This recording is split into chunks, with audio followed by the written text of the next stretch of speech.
안녕하세요. 정화막다 연구실장입니다. 네.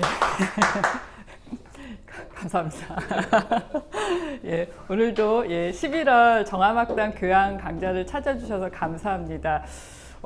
오늘은 오랜만에 로마 고대사를 함께 공부를 해볼까 합니다. 고려대에서 로마사 강의를 해주시는 고경주 선생님 모시고 오늘 좀 특별한 강의를 들을까 합니다. 제목은 소 플리니우스의 서한집을 통해 본 로마 속주 행정입니다. 로마 제국의 속주 행정입니다.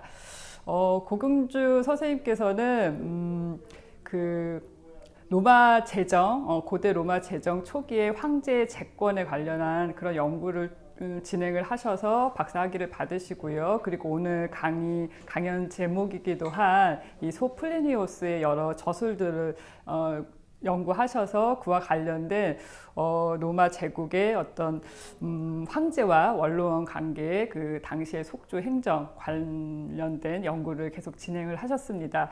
굉장히 흥미로운 시기여서 그 선생님으로부터 고대 이 흥미로운 시기에 행정 사항들을 열심히 공부를 저도 해볼까 합니다.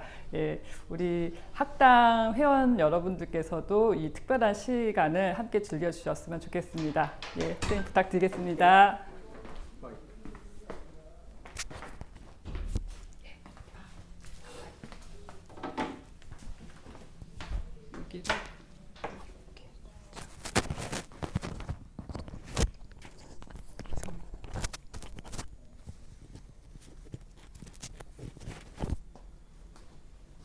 네. 제가 소개해드릴 그 주제는 지금 말씀하셨다시피 소플리니우스 서한집을 통해서 로마 제국의 속주 행정에 대해서 이제 알아보는 것인데요. 사실 그 소플리니우스 서한집은 뭐 여러분들도 많이 들어보셨겠지만 여러 가지 잡다한 얘기를 많이 담고 있습니다. 1권부터 10권까지로 구성이 되어 있고요. 그 중에 지금 제가 집중적으로 속주 행정과 관련돼서 언급하게 될, 정리하게 될 그 내용은 주로 10권에 담겨 있습니다. 그런데 1권부터 9권까지는 그야말로 로마에서 이러저러한 로마의 인사들과 주고받았던 그런 편지들 중에 이제 플리니우스 입장에서 쓴 것들을 이제 모은 것이고요. 이 10권은 어떤 점에서 이제 흥미롭냐면 플리니우스가 속주의 총독으로 부임하고 난 다음에 황제에게 이런저런 사안이 생길 때마다 저에게 좀 충고를 해주십시오. 이 사안을 어떻게 결정해야 할까요? 라는 문제가 생길 때마다 황제에게 문의를 했고, 여기서 이제 또 흥미로운 지점은 뭐냐면 황제가 여기에 대해서 이제 답장을 하는데 그 답장까지 모아놓고 있다는 점에서 대단히 흥미로운 그런 이제 사료가 플리니우스 서한집 중에서도 10권이라고 할 수 있습니다. 그래서 플리니우스 서한집은 사실은 뭐 속주 행정뿐만 아니라 로마의 뭐 인간관계, 특히 엘리트층의 뭐 서로 간의 인맥 형성이라든지 아니면 뭐 또 여성사에 관심 있는 사람들, 온갖 그 관심사를 가지고 있는 사람들이 많이 사료로 인용하는 것이긴 한데, 근데 또 상대적으로 여러 분야에 관심 있는 사람들이 인용하는 것이긴 하면서도 플리니우스 자체에 대해서 그 사료적인 가치를 인정하면서 또 많이 연구를 했느냐 하면 또 그런 거는 상대적으로 타키투스에 비해서는 아닌 편입니다. 이 타키투스 같은 경우엔 굉장히 그 연구의 역사도 길고 관심도 많이 받았던 것인데 동시대인임에도 불구하고 이 플리니우스는 그런 점에서 조금 저평가됐던 측면이 있습니다. 여기서는 그래서 이 플리니우스의 사료로서의 가치를 조금 더 한번 이제 다시 생각해보는 그런 기회이자 그의 그 저술 속에서 속주 행정, 특히 속주 총독의 역할이 어떤 형태로 드러나고 있는지 이걸 이제 살펴보는 계기로 삼아보도록 하죠. 여기 보시면 여러분들 그 지도를 보실 수가 있는데요. 이게 로마의 최대 판도를 보여준 지도입니다. 여기 보면 가장 흐린 색깔, 이게 뭐라고 해야 되나, 연두색보다는 좀 더 흐리죠. 이게 이제 2세기 초반까지의 로마의 판도를 표현하는 것이고요. 그리고 여기 115년에서 117년 되어 있는 건 누구의 치세를 대략 얘기를 하는 거냐면 바로 그 트라이아누스 왕제 치세를 얘기하는 겁니다. 보통 이제 로마의 황제 중에 트라이아누스 치세가 이제 로마 판도로 치자면 최대 판도였다고 얘기를 하는 것이고요. 사실 로마는 이탈리아 반도를 통일하기까지는 굉장히 시간이 많이 걸려요. 여기 빨간색 지점까지 오는데 이게 218년 기원 전이거든요. 근데 요 218년 지점, 그러니까 뭐 시실리와 사르데냐, 코르시카를 포함한 우리가 흔히 이탈리아라고 생각했을 때 그 영역에 해당되는 이 지점까지 오기까지 로마의 그 전설적인 건국의 시점이 753년인데 몇백 년이 걸린 거죠. 그러고 난 다음에 미친 듯이 커갑니다, 사이즈가. 근데 문제는 뭐냐면 이제 이 빨간색 지점 말고 다른 색깔이 이제 얼룩덜룩하게 칠해지기 시작하는데 이건 확장의 그 일종의 추세를 보여주는 것이고요. 일단 여기 빨간색 중에서도 시실리 부분 있지 않습니까? 시실리, 사르데냐, 코르시카 이쪽을 이제 확보하고 난 다음에 로마가 이게 이제 일종의 로마의 영역 밖에 있는 로마의 속국으로 속지로서 처리되어야 될 그런 영토라고 인식하게 된 그런 최초의 그 땅이라고 할 수 있어요. 그래서 시킬리아라고 하는데 여기가 이제 로마의 최초의 속주가 되는 곳입니다. 그리고 이런 최초의 속주 이후로 로만 속주를 엄청나게 이제 확장시켜 가거든요. 바로 이제 그런 이 로마의 영역만큼이나 속주의 개수도 이제 막 늘어나게 되는 것이죠.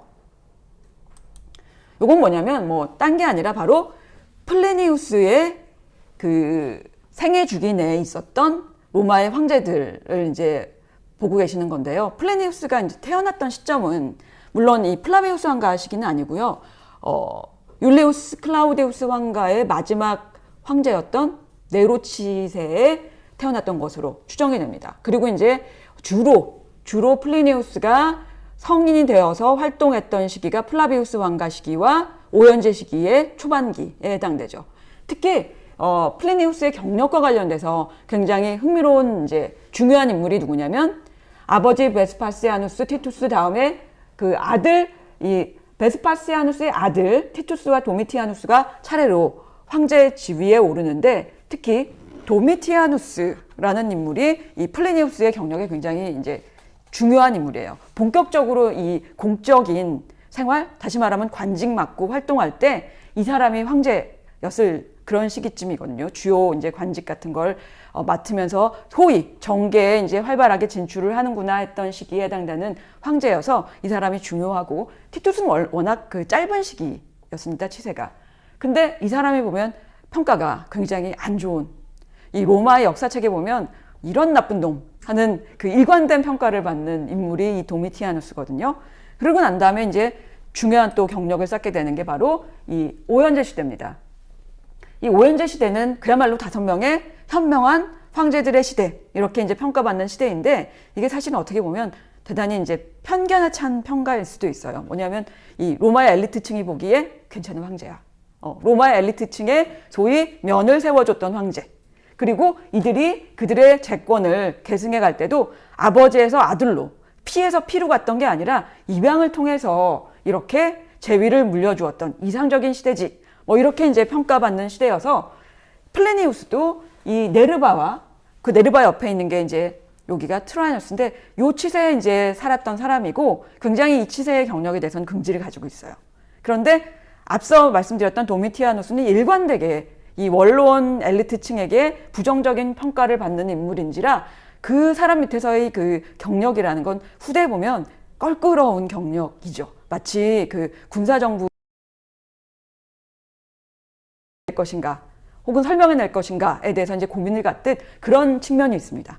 바로 그래서 이제 정리를 하자면 트라이아누스 시대까지 살았던 이 그 플래니우스는 가장 막 암흑의 시대처럼 그려지고 있는 도미티아누스와 그 다음에 오연제의 초기를 그 살았던 로마의 엘리트층이었다고 말씀드릴 수 있죠.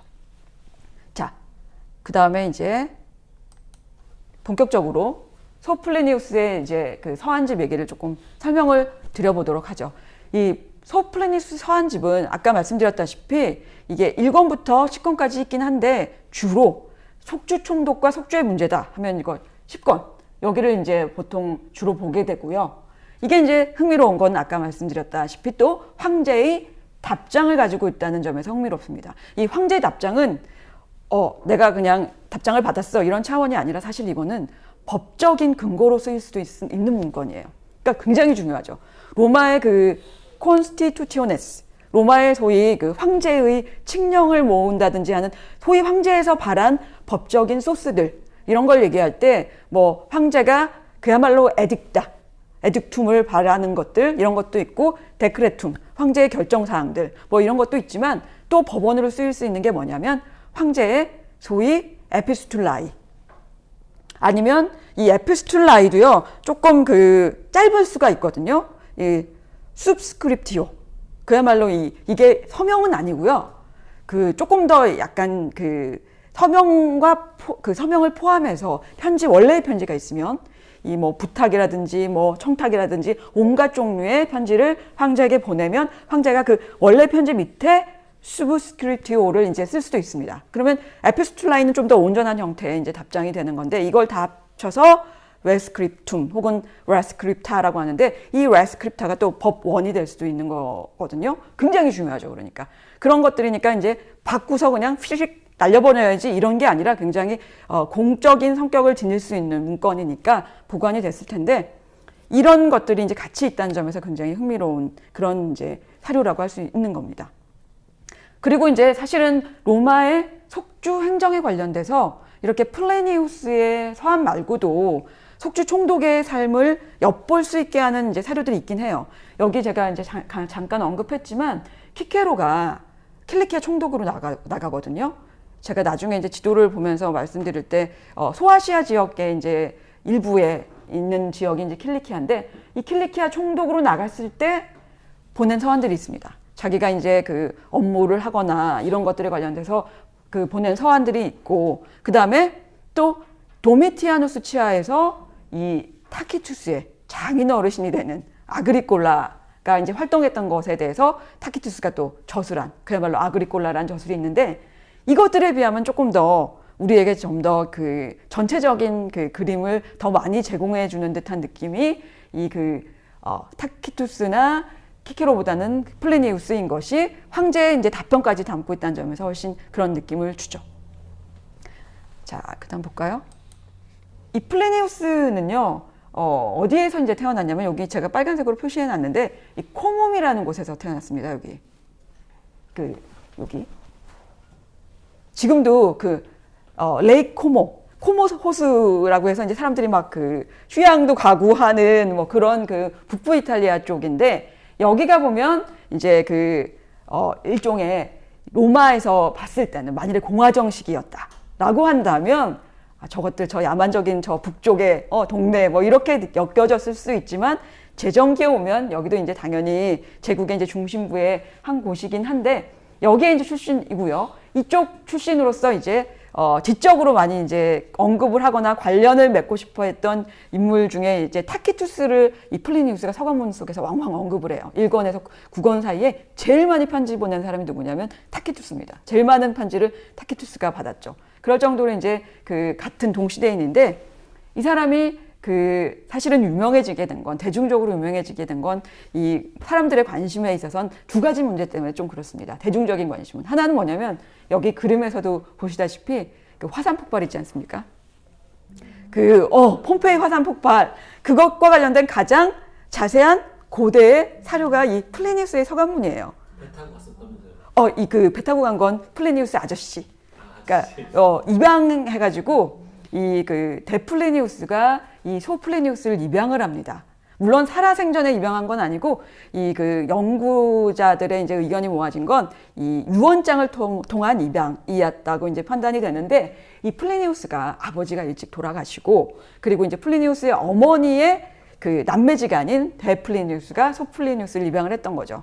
근데 이 데플리니우스가 미세눔이라는 곳에 이제 함대를 담당하고 있던 상태였던 거예요. 그러다가 이제 이 폼페이 쪽에 난리가 나니까, 소위 이제 그쪽에서 이 배 타고 갔던 지금 말씀하신 그런 상황 속에서 이제 질식하게 되는 뭐 이런 일이 벌어지는데, 이때 소플리니우스가 폼페이에서 멀지 않은 곳에 있으면서 관찰할 수 있을 만한 그런 지점에서 이 화산 폭발을 이제 타키투스에게 보내요.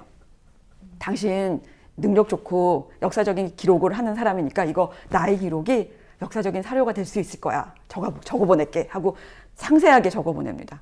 그때 보면 막 화산이 어떻게 폭발했는지 뭐 이런 거 묘사하는 대목이 있거든요. 소나무처럼 연기가 쫙 피어오르고 뭐 이런 것들. 이게 보면 그 과학적으로 접근하는 사람들도 근거 없지 않고 굉장히 그 정확한 묘사였다고 평가를 해요. 근데 어쨌든 그것 때문에 대중적으로 관심을 많이 받았고, 또 하나는요, 여기서는 간략하게 언급되고 있지만 기독교 문제. 그 황제 숭배 때문에 뭐 기독교도들을 시험하고 어쩌고저쩌고 할 때 그 황제 숭배 문제와 기독교 얘기가 처음으로 등장하는 일종의 고대 문건이에요. 물론 플리니우스에게서는 이 기독교 문제는 그렇게 막 온 힘을 다해 처리해야 될, 마음을 다해 처리해야 될 중요한 문제 이런 건 아니고 그냥 자기가 처리한 이런 문제들이 골치 아팠는데 이거 괜찮아요? 라고 이제 묻고 있는 것인데, 그래서 이제 많이 관심을 받죠. 뭐 근데 여기서는 사실은 뭐 그 문제에 집중한다기보다는 뭐 지금 말씀드린 이런 폼페이 화산의 문제라든지 아니면 뭐 기독교의 문제는 뭐 집중적으로 다룰 것은 아니고요. 이런 흥미의 포인트가 있긴 합니다만, 통째로 플리니우스를 막 사료로서 접근해 가는 데는 사실 한계가 있고 심리적인 저항 같은 것도 요즘엔 큰 상황이에요. 여기 보면 제가 이제 정리하고 있는 거 뭐냐면, 요즘에 플리니우스를 사료로서 볼 때의 심리적인 저항감이 느껴지게 되는 근원적인 이제 문제들에 대해서 이제 다루고 있습니다. 뭐냐면 요즘에 이 플리니우스를 보통 연구를 갑자기 이제 막 20세기 후반부터 21세기 이제 초반에 많이 또 갑자기 하거든요. 그러면 이거 왜 이렇게 됐을까 생각해 보면, 플리니우스의 사료로서의 가치를 재평가하게 된 그런 이유보다는 문학적인 가치, 혹은 플리니우스의 문학작품으로서의 가치를 다시 한번 볼 필요가 있다라는 관심이 이제 폭발을 하면서 1권부터 9권까지를요 아주 정밀하고 아주 주도 면밀하게 구성된 하나의 작품으로서 분석하려는 그런 시도들이 꽤 있습니다. 그러니까 이게 생생한 날 것 그대로의 뭐 서한을 보냈는데 그 서한을 자기가 주워 담아서 다시 내가 쓴 서한이야 이렇게 구성한 게 아니라, 플리니우스가 치밀하게 플리니우스라는 가상의 문학적인 이고를 구성해내는 작업으로 열심히 1권부터 9권까지 작업을 했다는 것이고, 이런 플리니우스 연구의 여파가요 10권까지도 와요. 그래서 10권에 대해서도 이거 지금 황제의 답변까지 담고 있는 건데, 이걸 갖다가 이것도 적극적으로 플리니우스의 소위 편집의 손길이 미친 그런 것으로 봐야 되는 거 아닌가? 날 것 그대로의 사료라고 보기에는 뭔가 냄새가 많이 나. 조작의 냄새, 혹은 의도적인 자기 이미지 관리의 냄새가 너무 나.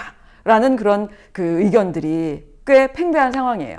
물론 근데 이게 전체는 아니고요. 그런 것들, 길행관계가 있는 거죠. 사료로서 봐야 된다라는 지점과 문학 작품이다라는 지점이 사실은 흥미롭게 충돌하는 지점이 특히 10권인 게, 1권부터 9권은 사실은 기획과 문학적인 구상 이런 것들을 얘기하기에 좀 더 쉬운 부편이에요. 왜냐하면 플리니우스가 그때 생존해 있었던 게 확실하거든요.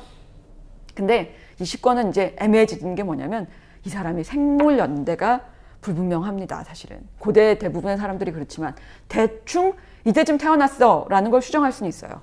아까 말씀드린 뭐 베수비우스 화산 폭발, 그때 보면 플리니우스가 슥 지나가듯 자기 나이를 얘기해요. 그러면 이제 거꾸로 올라가면 되니까, 그러면 대충 연도가 나오거든요. 그러면 네로 치세 후반기쯤 돼요. 그러니까 네로 치세의 말기쯤에 이 사람이 이제 어린 시절을 보냈던 뭐 이런 상황이 되니까 대충 태어난 시기가 추산이 되고 사망한 시점도 대충은 얘기가 됩니다. 근데 정확하지 않아요. 물론 트라이아누스보다는 먼저 죽었을 것이다. 이 정도는 이제 추정 가능해요.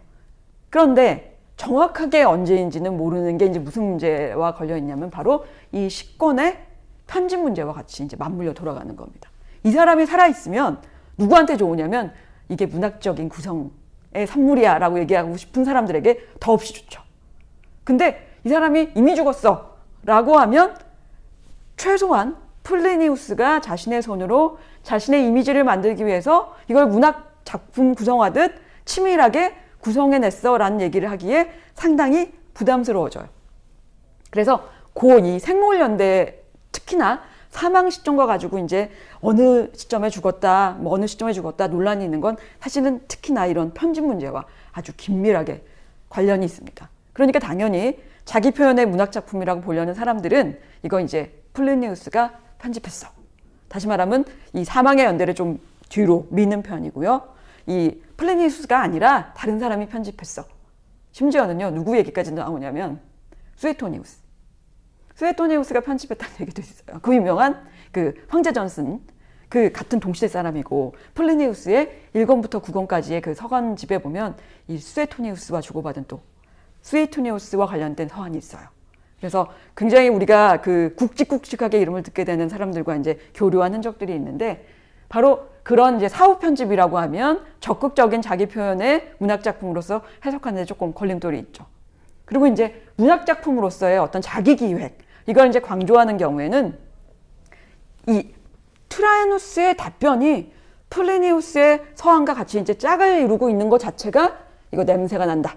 이렇게 이제 봅니다. 왜냐하면 이게 편지를 딱 보내면 우린 이메일 보내듯이 오늘 딱 보냈는데 3초 뒤에 확인 이거 불가능하거든요. 몇 주가 걸려요. 막 그것도 최대한 이 그 총독의 혹은 황제의 서신을 담고 있어라는 것을 효율적으로 운반해 간다고 하더라도 이게 이제 몇 주가 걸릴 텐데 소아시아에서 이제 만일에 이탈리아로 간다면 근데 이게 편지가 있고 바로 황제의 답장이 붙고 편지가 있고 황제의 답장이 붙고 하면 이거 굉장히 그 인위적으로 편집을 해놓은 것이죠.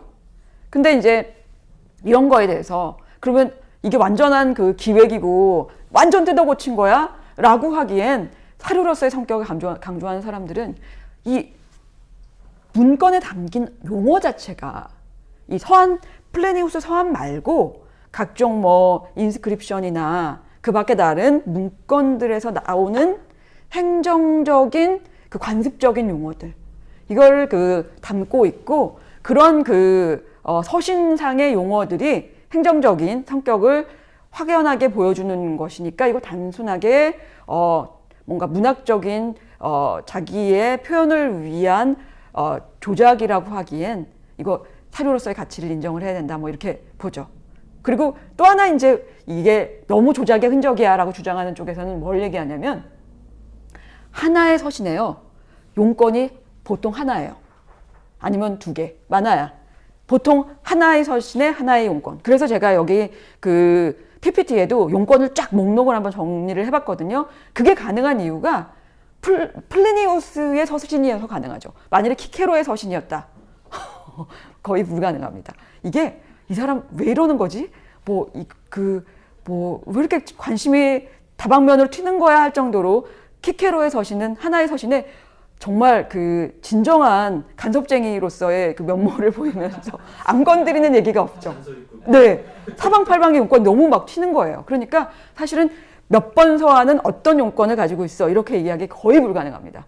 막 몇 시까지 나올 때도 있어요. 많이 나오는 건. 그 정도는 아니지만. 근데 여긴 보면 딱 정해져 있어요. 그러니까 이거 뭐야? 정리한 거 아니야? 쓰잘데기 없는 것들? 이렇게 느껴질 수가 있죠.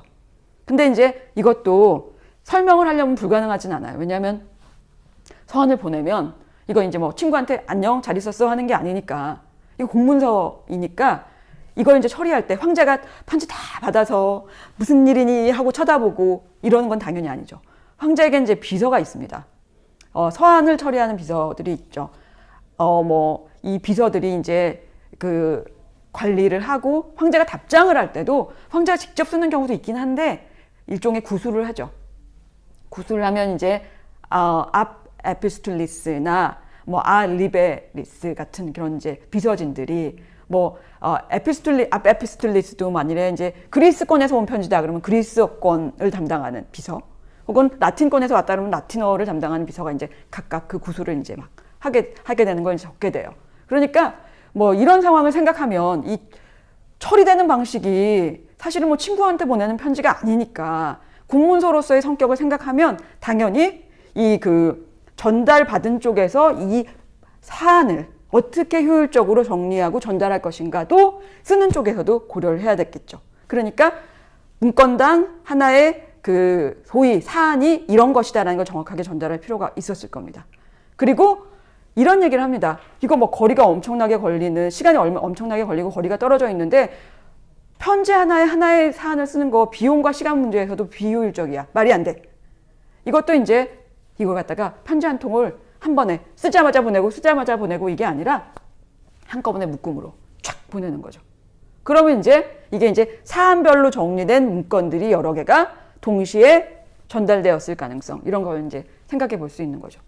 그리고 여기에 이제 또 하나 이게 플리니우스가 뭔가 정리를 염두에 두고 자신의 특별한 기도에 따라서, 의도에 따라서 이걸 갖다가 좀 손보지 않았을까 하는 점이 뭐냐면 굉장히 맥락이 제공되고 있다는 점이에요. 앞뒤 맥락이. 키키로는 그러지 않은 경우들이 있거든요. 얘기하고 있는데 자기들끼리 얘기해. 뭔 소리라는 거야? 자기들끼리는 알아. 근데 읽는 현대 사람들은 아니 뭔가 얘기하고 있는데 지들끼리 얘기하네? 나는 모르겠네? 라는 그런 사안들이 있거든요. 근데 그런 게 없어요.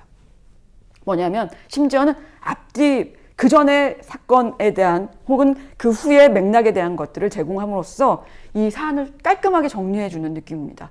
이거 꼭 그래야 됐을까라고 이제 문제 제기를 하기도 해요. 그런데 지금 말씀드렸다시피 이게 이제 친구한테 보내는 게 아니니까 이 사안별로 맥락을 전후 사정을 정리할 필요가 있었다는 차원에서 사적인 편지와 분명히 달랐을 이제 가능성이 있는 거죠. 그래서 제가 이제 이 좌우로 정리한 이유는 사실은 이런 서로 간의 문학으로서의 플리니우스와 이런 생생한 제국의 행정 서신으로서의 플리니우스가 이렇게 이제 대립하고 있는 측면이 있지만 이걸 갖다가 꼭 배타적으로 봐야 될까라는 차원에서 이제 소개를 한 겁니다. 뭐냐 하면 만일에 친구한테 보낸다고 하더라도 하다못해 친한 친구한테 메일을 보내도 이런 말은 조금 친구가 삐질 텐데 하면서 신경 쓰고, 아니면 하다못해 조금 나보다 연장자이신 분께 메일을 보내면 이거 내가 제대로 높임말이라도 쓰고 있는 건가? 이런 상상을 할 텐데, 이거 황제에게 편지를 보내는데 자신의 있는 그대로 날 것 그대로의 행정서신이라고 할지라도 당연히 자기 표현이라는 면과 행정서신이라는 면이 완전히 갈라지는 그런 상황은 아닐 거라는 생각을 합니다. 그래서 실제 했던 서신이라고 할지라도 자기 표현이라는 측면, 의도적인 자기 포장, 소위 이게 전혀 없는 것, 이건 오히려 현실감이 없는 얘기라고 할 수 있는 거죠. 그래서 이 두 개가 굳이 배타적인 그런 관계는 아닐 거라는 전제 하에서 얘기를 들어가 보도록 하겠습니다.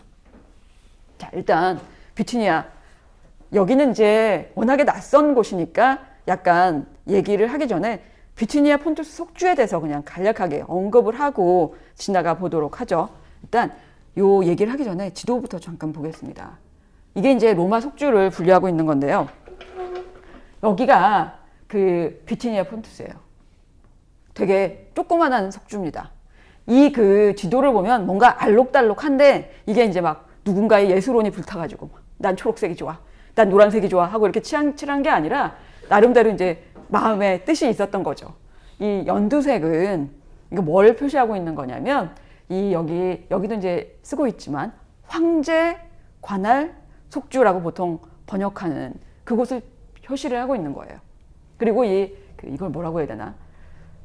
애매하네. 노란색인가요? 노란색은 아닌데 어쨌든 이 색깔. 황토색은 이거는 이제 뭘 표시하고 있는 거냐면 공공속주, 혹은 예전에는 어떤 표현도 많이 썼냐면 원로원 속주라고도 많이 했습니다. 원로원 속주 혹은 공공속주라고 번역되는 그 공간을 표시하고 있는 거예요. 여기 보면 비티니아의 폰투스는요, 이거 황토색으로 표시가 되어 있죠. 이게 사실은 플리니우스 이전까지는 황토색, 공공속주였어요. 근데 이제 플리니우스 때 플리니우스가 여기 이제 가게 되는 거는 황제 관할 속주로서 이제 가게 되는 겁니다. 근데 어쨌든 위치상으로는 어디냐면 바로 여기가 이제 흑해가 있고, 흑해 위쪽에 이제 소아시아, 지금의 이제 터키 지역이 있는데 여기 흑해를 끼고 있는 길게 띠 모양으로 된 이곳이에요. 이게 이제 비티니아의 폰투스고, 왜 또 비티니아면 비티니아고 폰투스면 폰투스지 이렇게 생각할 수도 있는데, 비티니아 지역과 폰투스 지역을 로마가 그냥 합쳐놓은 겁니다. 이것도 이제 권력 있는 이들이 종종 하는 것이죠. 역사적인 상황이나 민족적인 배경 이런 거를 이제 특별하게 고려하지 않고 그러니까 편의적으로 선을 긋기도 하고 뭔가 붙이기도 하고 갈라놓기도 하고 이런 작업을 하는데, 로마가 이 지역을 이제 확보하면서 이런저런 행정적인 작업을 하는 과정에서 여기 비티니아와 여기가 이제 폰투스인데 폰투스의 일부를 합쳐가지고 속주로서 편제할 때 여기를 이제 비티니아, 폰투스로 한 겁니다. 보죠, 다시. 자, 여기 그 사진이 걸려 있는 인물은 누구냐면 여러분들도 너무 잘 아시는 폼페이우스랑 이 사람은 조금 덜 유명하지만 미트리다테스라는 인물이에요. 이 미트리다테스는 공화정 말기에 로마가 아주 골머리를 앓았던 로마의 적이었죠. 이 미트리다테스와 관련된 로마인들은 다 여러분들이 아마 이름을 들어보셨을 겁니다. 술라, 폼페이우스. 이 미트리다테스는요, 폰투스 지역의 왕이었어요. 공화정 말기에. 근데 이제 이 사람이 야심이 대단한 사람이었어요. 그래서 어떤 상황이 되냐면 다시 이것도 이제 지도를 봐야겠네요. 보면 여기가 이제 폰투스 지역인데 이쪽이 이 사람이 이 폰투스 지역뿐만 아니라 비티니아 그리고 여기가 아시아 속주입니다. 여기가 아시아 속주예요. 여기가 이제 폰투스가 이렇게 자리 잡고 있는 곳이고 여기가 비티니아였고 여기가 이제 아시아 속주가 있는 곳인데 이 일대를 다 장악해 버려요. 소아시아 지역을 갖다가 쑥대밭으로 만들어 버립니다. 로마 입장에서. 그리고 막 여기 있는 로마인들 다 죽여버리고 막 난리가 나죠. 그러니까 로마 입장에서도 이제 요즘 말로 멘붕인 거예요. 이거 어떡하지 하면서 이제 이 폰투스의 미트리다테스를 처리하기 위한 그런 이제 고심, 원정 이게 있게 됩니다. 그게 이제 1차 미트리다테스와의 전쟁, 그 다음에 2차, 3차까지 이어져요. 그때 이제 유명했던 그 원정의 그 로마 측의 소위 명령권자가 누구였냐면 술라였죠. 이 술라가 이 뭐 로마에 진군하게 되고 하는 그 상황도요. 이 미트리다테스 전쟁권을 누가 장악할 것인가를 두고 그 유명한 또 그 술라 이전에 마리우스와 대결을 펼쳤던 상황이 이 미트리다테스 전쟁을 배경으로 합니다. 어쨌든 그러고 난 다음에도 말끔하게 해결이 안 됐다가 3차 미트리다테스 전쟁으로 결국은 로마가 이제 완전히 미트리다테스를 제압을 하고 여기 이제 정리를 해요. 그래서 그 로마가 이제 자기의 소위 그 확실하게 영역권 내에 이제 두게 됩니다. 근데 이것도 처음부터 이렇게 속주로 만든 건 아니고요. 여기 이제 원래 폰투스 왕국도 있었고 비티니아라는 왕국도 있었습니다. 헬레니즘 시기에 우리가 알고 있는 뭐 이집트니 아니면 뭐 시리아 지역의 셀레우코스 왕조니 뭐 이런 그 아니면 뭐 발칸의 안티고노스 왕조니 뭐 이런 얘기를 하지만 그런 굵직굵직한 큰 왕국들 말고 소왕국들이 헬레니즘 시기에 꽤 있었는데 그 소아시아에 있던 소왕국들 중에 하나였던 거죠. 비티니아도. 그래서 이제 이 로마의 소위 우산 아래에 있는 그런 왕국이었던 겁니다. 비티니아 왕이 이제 로마의 말을 듣는 그 뭐랄까 로마가 동으로 가라면 동으로 가고 서로 가라면 서로 가는 왕이었는데 이 비티니아 같은 경우는 어떻게 되냐면 그 니코메데스 4세라는 왕이 죽으면서 이 비티니아 왕국을 그전에도 뭐 로마의 말을 듣는 로마의 이제 종속 왕국이었지만 아예 그냥 로마한테 나의 왕국을 로마의 인민에게 유증해요 뭐 이렇게 해버린 거죠. 이게 말도 안 되는 일이죠. 현재적인 감각으로는. 왜냐하면 국가가 자기 거라고 생각을 하니까 내 마음대로 내 유산 준다는데 뭐 이렇게 된 거예요. 그러면서 로마에게 자신의 왕국을 유증한 것이고요. 이런 선례는 바로 아시아 속주가 그 선례가 됩니다. 아시아 속주도요. 원래 유래를 따지면 페르가문이라는 왕국이 있었는데 이거 왕이 죽으면서 로마에게 바쳐요. 로마의 인민에게 나의 왕국을 유증으로 뭐 이렇게 된 거죠. 그런 것처럼 이 니코메데스 4세가 자기 왕국을 로마 인민에게 유증하고 그러니까 로마에 준 거죠. 그야말로 바친 거예요. 자기 나라를. 그러고 난 다음에 이제 폼페이우스가 지금 말씀드렸다시피 3차 미트리다테스 전쟁으로 여기 정리하고 그 다음에 속주 편제를 한 거죠. 폰투스와 비티니아 합쳐서 비티니아, 폰투스, 속주 이렇게 이제 편제를 한 겁니다. 그래서 이 동방의 로마의 공화정 말기의 그 정리 작업 이거를 했던 이제 중요한 인물이 폼페이우스인 거죠. 그러면서 일종의 속주법 렉스 폼페이아 이걸 통해서 이쪽의 문제를 이제 정리를 하게 됩니다. 그래서 이때 이후로 좀 전에 보셨던 그 지도에서 나타나듯이 여기가 이제 그 공공속주, 원로원 속주로 이제 관리가 됐던 거죠. 이 공공속주는요, 이게 사실은 뭐 우리가 구분해서 공공속주, 황제관할 속주, 그 다음에 공공속주에 부임하는 사람 프로콘슬, 황제관할 속주에 부임하는 사람은 레가투스 아우구스티 이렇게 이제 얘기는 하지만 당하는 사람 입장에서는 그놈이 그놈이죠. 그래서 우리가 보통 번역할 때 로마 총독, 속주 총독 이렇게 번역하고 여기에 대해서 이제 사람들이 막 딴지 걸잖아요. 이거 프로콘슬과 레가투스 아우구스티는 다른데 이거 같이 번역해도 되는 건가요? 뭐 당하는 사람 입장에서 번역한다면 다 같은 것이죠. 뭐 그리고 사실은 기능의 차원에서 보자면 그렇게 뭐 많이 다르지 않습니다.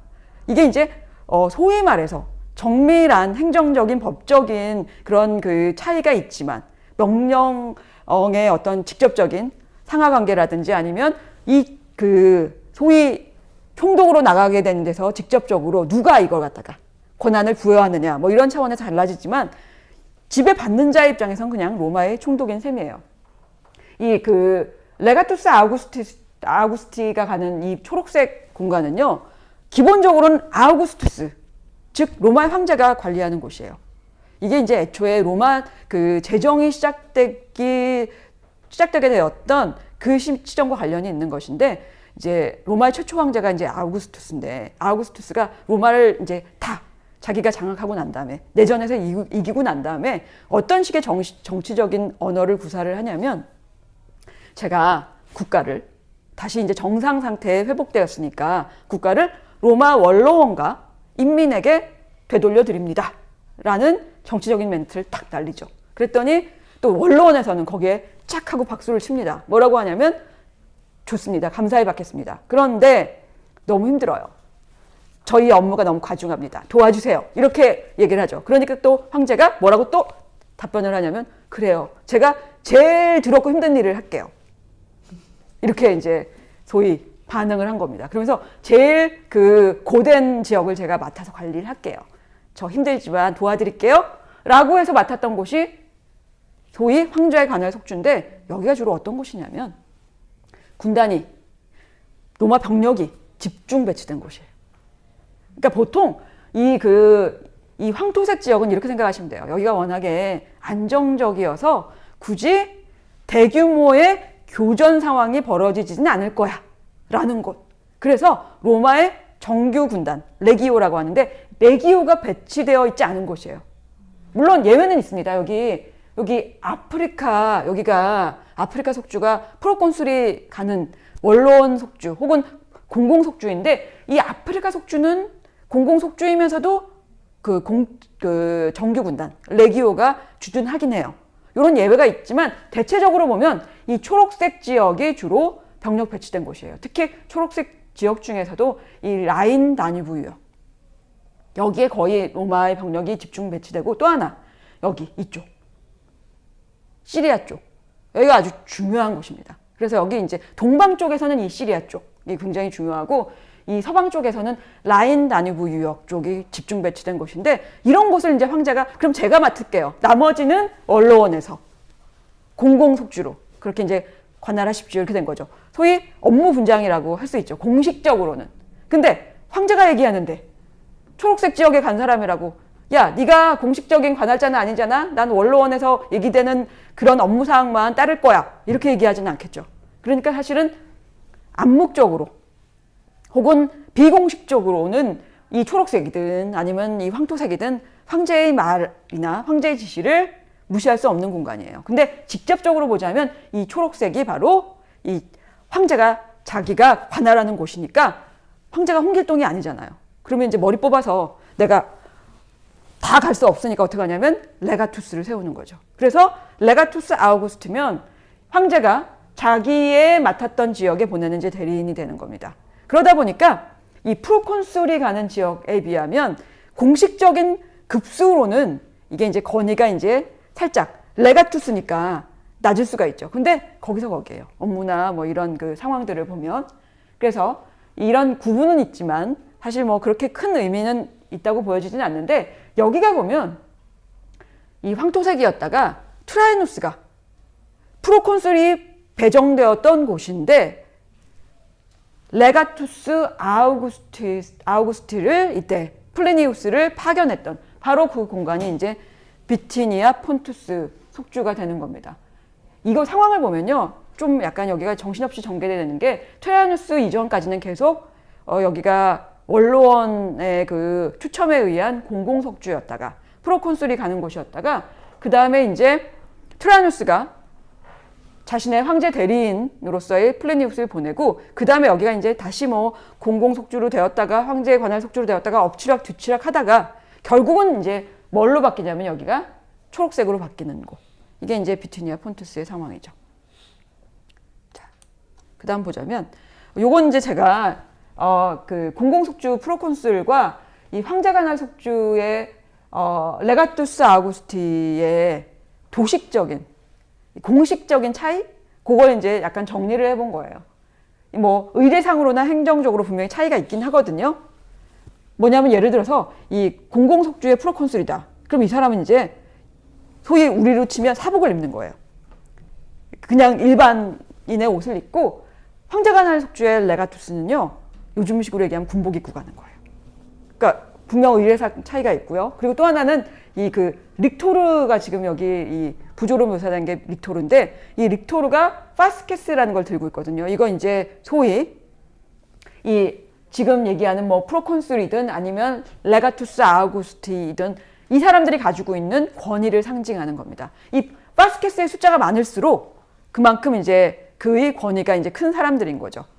바로 이 파스케스를 가지고 있는 릭토르의 숫자가 이 프로콘술인 경우에는 6명이 대동이 되는 거고, 그리고 이 레가투스 아우구스티는 릭토르가 5명이에요. 뭐 이런 차이가 있습니다. 그러니까 명목상으로 딱 보면 요 6명의 릭토르를 수반하는 사람이 좀 더 급수가 이제 높다고 할 수 있죠. 요즘식으로 얘기하면 뭐 1급이냐 2급이냐 할 때 아는 것일 수 있는데, 이게 이제 또 하나 이제 아주 결정적인 차이는 이 프로콘술인 경우엔 일종의 그 임명의 주체라고 할 때 임명의 주체가 원로원이에요. 원로원에서 이제 추첨에 의해서 이제 속주 배정받거든요. 물론 아무나 배정하는 건 아니고 아무나 될 대로 되라가 아니라 이 프라이토르나 아니면 콘술, 행정적으로 가장 그 로마의 그 최고위 급에 속하는 그런 관직을 지낸 사람들 중에서 이제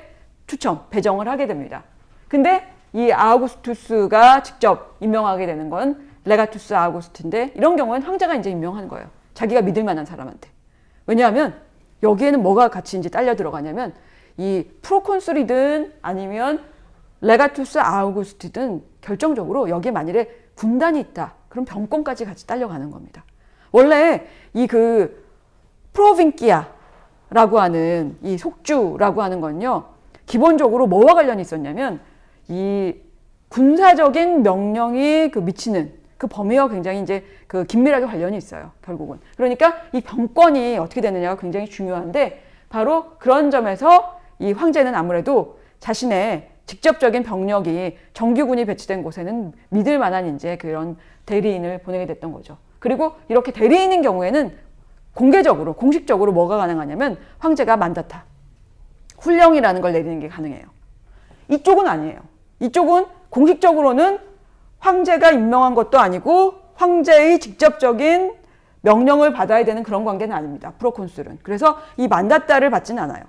물론 이것도 시간이 지나면 뭐 서기 2세기 전반 이후로는 공공속주의 프로콘술에게도 황제가 만다타를 내리는 그런 모습이 보이는데, 이 제정 초기에는 직접적으로 만다타를 받았던 그런 이제 부류는 대리인들에 해당되는 사람들입니다. 근데 제가 이렇게 막 잡다하게 이런저런 얘기를 늘어놨지만, 실질적으로 그러면 이들이 담당하는 업무나 아니면 이들이 가졌던 뭐 그 속주 내에서의 권한이라든지 이런 게 정밀하게 차이가 났겠는가라고 하면 사실은 그렇게 큰 차이가 났을 거라고 이제 생각하지는 않는 거죠. 물론 거기에 정규군이 주둔해 있었느냐 아니었느냐에 따라서 이들의 업무의 성격이 바뀔 수 있었지만, 이 두 부류가 특별하게 근원적으로 뭐 다른 업무를 수행했다거나 완전히 뭐 속주에서 다른 기능을 수행했다고 하기에는 그냥 우리가 속주 총독이라고 그렇게 두루뭉술하게 불러도 무방한 그런 상황이라고 할 수 있겠습니다. 자, 이거는요 이제 그러면 그야말로 본격적으로 속주 총독의 그냥 업무라는 게 뭐가 있었겠는가라는 차원에서 이제 얘기를 하는 쪽으로 이제 가보자면, 일단은요 플리니우스의 그 서한집에 나오는 얘기를 기준으로 해서 이제 속주 총독의 업무를 몇 개로 이제 카테고리화 시켜본 겁니다. 일단 여기 이제 제가 소개하고 있는 건 재정 업무, 사법 업무, 그다음에 뭐 군사적인 업무 뭐 이런 것을 이제 얘기하고 있는데, 이거는 다른 뭐 속주 총독들에게서도 나타나는 업무일 수 있는데 이런 건 다르죠. 비중의 차이. 플리니우스에게서는 어떤 게 상당히 이제 낮게 조금 나타나냐면 이 군사적인 업무의 비중이 상대적으로 전체적으로 보자면 낮아요. 그리고 많이 이제 그 서한상에서도 나타나고 그리고 이제 중요하게 처리되었을 업무가 재정이나 아니면 사법부에 관련된 업무. 소위 그 군사적인 거 말고 조금 더 그 비군사적인 업무의 그 분야 이런 것들이 훨씬 더 이제 비중 있게 다뤄지고 그리고 플리니우스가 더 몰두했던 그런 업무라고 이제 보여줍니다. 이거는요 그 플리니우스의 경력과 관련된 것을 이제 보여주는 이 그 일부의 그야말로 돌이 발견이 됐고 요거 이제 여기는 이제 재구성한 것이고요. 요건 일부 발견된 것이고 이게 재구성이 가능합니다. 여기 보면 이제 플리니우스의 이름과 그다음에 뭐 그 아우구스투스의 다시 말하면 황제의 레가투스로 나갔다는 사실 뭐 그게 이제 표현되어 있죠. 여기 맨 위에 있는 게 가장 최근 경력. 여기 보면. 그리고 이제 그 다음에 이제 나오는 게 뭐냐면 여기 플리니우스가 그 다음에 이제 그 전에 시간상으로 이제 거꾸로 내려가는 거죠. 어떤 이제 경력을 맡게 되었든가 뭐 이런 것들이 이제 쭉쭉쭉쭉 나옵니다. 뭐 이것도 학자들 사이에서 이제 제일 논란이 있는 뭐 경력들이 몇 개 있긴 한데 일단은 여기서 이제 우리가 관심을 가지는 그런 이제 상황들에 해당되는 경력은 이거죠. 비티니아 폰투스의 그 아우구스투스의 레가투스로 나갔던 그 경력에 해당되는 얘기들에 관련된 일입니다. 자 보면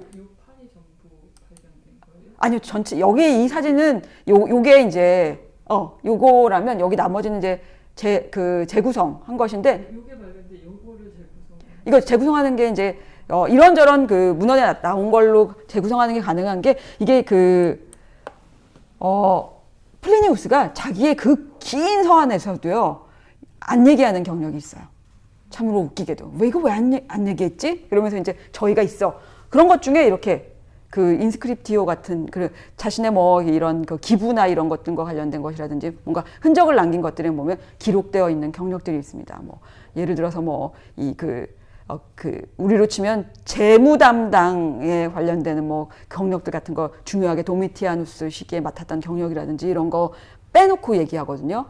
그 서한문에서 이게 빼놨는지 안 중요해서 언급을 안 했는지 이것도 이제 서로 간에 싸우는 바이긴 한데 어쨌든 이렇게 뭐 그야말로 물리적으로 나온 근거와 이 서간문상의 경력이 다 이제 이것저것 나왔던 소위 그 발굴된 것들, 발견된 것들 합하면 대체적인 경력은 다 합의를 볼 수 있는 상황이죠. 이 시기가 언제였는가? 이게 이제 논란이 있어요, 사실은. 시기의 문제에 따라서 플리니우스가 도미티아누스 치세를 어떻게 보냈는가? 이 얘기가 완전히 달라지기 때문에 논쟁이 있는 편입니다. 시기와 관련돼서는. 자, 이건 제가 용건이 굉장히 간명해서 플리니우스 같은 경우에는 정리해 볼 수 있어요 라고 했는데 제가 이제 간략하게 이 그 10권에 나오는 것들 중에 이 재정이나 건축과 관련된 부분을 이제 정리를 해본 겁니다. 이거 보면 이제 별별 그 잡다한 얘기들을 많이 하고 있는데 일단 이걸 이제 다 얘기할 수는 없지만 어떤 관심사로 이걸 언급을 하고 있는지 그걸 정리를 해보도록 하죠. 이 플리니우스가 얘기하는 것 중에 이제 제일 그 문제되는 것들 그리고 트라이아누스가 가장 또 깊게 관심을 가지고 관여하고 있는 게 뭐냐면 재정 건전성 문제예요. 왜냐하면 이 그 재정 건전성이라는 건 결국은 얘네들이 막 돈 막 써버리고 아무데나 막 건물 짓고 이런저런 낭비하고 이렇게 되면 로마가 거둬들일 것도 없게 되는 겁니다, 사실은. 얘네들이 스스로 소모적으로 쓰는 거 이거 조금 막아야 되지 않겠니? 라는 식의 의식이 계속 보이거든요. 그래서 이 재정 건전성에 대한 관심이라는 거는 이미 도착해서 보내는 편지에서부터 그게 이제 드러나요. 여기 보면 푸르사시의 회계감사하는 얘기가 나오거든요. 이 푸르사시는 여러분들이 아마 그 황금잎으로 유명한 디온 크리스토스토무스 이 사람의 연설문 보면 이제 많이 보셨을 도시인데 바로 이 비티니아 폰투스의 대표적인 도시 중에 하나인데 여기 이제 회계감사하는 얘기 뭐 이런 거 나옵니다. 그리고 뭐 여기 회계감사하는 얘기라든지 아니면 건물과 관련돼서도요. 건물 이거 지어야 될까요? 말까요? 이거 이런 문제가 있는데요. 뭐 이런 얘기들인데 이게 건축적인 관심도 관심이지만 얘네들 너무 돈 문제 낭비하는 거 아닐까요? 돈 들어갈 텐데요. 어떡하죠? 뭐 이런 정도의 접근이라고 이제 생각을 할 수가 있습니다. 그래서 이런 대규모 건축에 대한 얘기가 계속 나오는데 이게 이제 어떤 것과 관련이 있냐? 대규모 건축을 하면 돈이 들어가고 돈이 들어가면 재정 건전성이라는 차원에서 심하게 문제가 생길 수가 있고 그러니까 이거 어떡하죠? 대규모 지출이 있는데 이거 폐하 놔둬도 될까요? 다시 할까요?